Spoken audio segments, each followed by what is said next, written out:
हमारा जो टॉपिक है इलेक्ट्रोमैग्नेटिक फील्ड। बच्चों इसमें देखो एक चीज़ हमारा क्या लिखा है इलेक्ट्रो, और दूसरा हमारा क्या लिखा है मैग्नेटिक वेव, मतलब इलेक्ट्रो और मैग्नेटिक।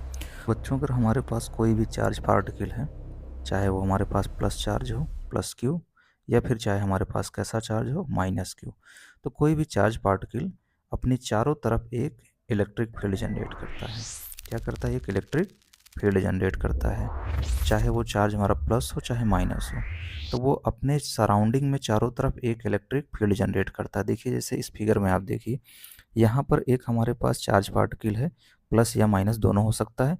ये देखिए अपने चारों तरफ एक क्या जनरेट किया, एक इलेक्ट्रिक फील्ड जनरेट किया है। पर इस केस में बच्चों अगर हमारा चार्ज स्थिर है, मतलब अगर ये स्टेबल है, स्टेशनरी है, रुका हुआ है, तो ये कोई भी मैग्नेटिक फील्ड जनरेट नहीं करेगा, सिर्फ क्या करेगा, एक इलेक्ट्रिक फील्ड जनरेट करेगा। लेकिन अगर इसी चार्ज पार्टिकल को हम मोशन में ला दें, किसी ए एक्सेलरेशन के साथ ये चार्ज पार्टिकल मोशन करने से अप डाउन मोशन करने लगे, या किसी भी डायरेक्शन में ये मोशन करने लगे, और उसका एक्सेलरेशन वाली किसी एक्सेलरेशन के साथ वो मोशन करने लगे, तो वो अपने चारों तरफ एक क्या जनरेट करता है, एक मैग्नेटिक फील्ड भी क्या करता है, वो जनरेट करता है। अगर ये चार्ज पार्टिकल स्थिर अवस्था में है तो सिर्फ क्या जनरेट करेगा, इलेक्ट्रिक फील्ड। तो यहाँ पर समझने वाली बात यह है बच्चों कि मैंने कहा कि इलेक्ट्रॉन का जो मोशन है वो कैसा होना चाहिए, एक्सेलरेशन के साथ होना चाहिए। लेकिन अगर मान लीजिए कोई भी चार्ज है, जैसे कोई चार्ज पार्टिकल हमारा प्लस या माइनस चार्ज पार्टिकल है, और वो जो मोशन कर रहा है उसकी जो वेलोसिटी वो कैसी है, कांस्टेंट है। वेलोसिटी कैसी है, कांस्टेंट है, यानी एक्सेलरेशन कितना होगा, जीरो। तो वो अपने चारों तरफ कोई भी मैग्नेटिक फील्ड जनरेट नहीं करेगा, है ना। लेकिन बच्चों यही चीज़ अगर मान लीजिए वेलोसिटी हमारी कांस्टेंट हो, लेकिन अगर ये सर्कुलर मोशन कर रहा हो, कैसा मोशन कर रहा हो, सर्कुलर मोशन कर रहा हो, तो इस अवस्था में हमारी चूँकि डायरेक्शन क्या होगा, चेंज होगा, तो हम कह सकते हैं वेलोसिटी क्या होगी, चेंज होगी। तो जब वेलोसिटी चेंज होगी तो यहाँ पर जो है ये मैग्नेटिक फील्ड क्रिएट करेगा। बच्चों ठीक इसका उल्टे से हमारा अगर चार्ज पार्टिकल मोशन में है तो वो क्या जनरेट करता है, एक मैग्नेटिक फील्ड। ठीक उसी प्रकार अगर कोई मैग्नेटिक फील्ड हमारा चेंज हो रहा हो तो वो भी क्या जनरेट करता है, एक इलेक्ट्रिक फील्ड। जैसा बच्चों की हमने देखा है कि जो डायनेमो होता है, तो डायनेमो में हम क्या करते हैं, उसको चलाते हैं किसी इंजन या किसी मोटर की मदद से हम उसको चलाते हैं। जब डायनेमो को हम चलाते हैं तो उसमें हमारा जो मैग्नेटिक फील्ड है वो क्या होता है, चेंज होता है। तो मैग्नेटिक फील्ड के चेंज होने से उसमें क्या उत्पन्न होता है, करंट उत्पन्न होता है।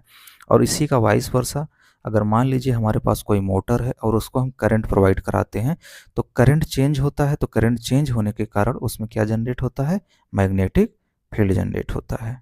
तो हम ये कह सकते हैं बच्चों, स्थिर इलेक्ट्रॉन केवल विद्युत क्षेत्र उत्पन्न करता है, क्योंकि चुंबकीय क्षेत्र गतिमान आवेश या विद्युत धारा से ही बनता है। एम्पियर के नियम के अनुसार बच्चों स्थिर आवेश चुंबकीय क्षेत्र नहीं देते हैं।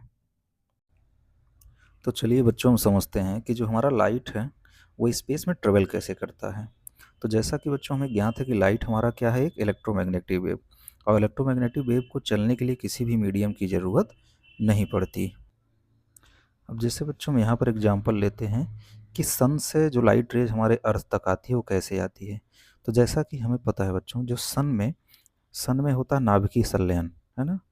तो नाभिकीय संलयन जब सन के अंदर होता है तो उसके जो अंदर एटम होते हैं वो बहुत ही तेज़ी से वाइब्रेट करते हैं। तो इन पार्टिकलों के वाइब्रेशन से एक इलेक्ट्रोमैग्नेटिक वेव उत्पन्न होता है जो कि हमारे अर्थ तक आता है।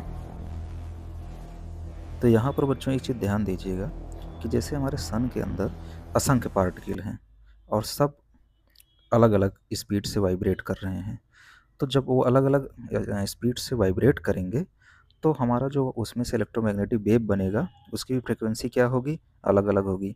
यही कारण है बच्चों, जो सन से लाइट रेज आती है तो उसमें हमको अल्ट्रावायलेट रेज भी मिलता है, हमको विजुअल लाइट भी मिलता है, और इंफ्रारेड भी मिलता है।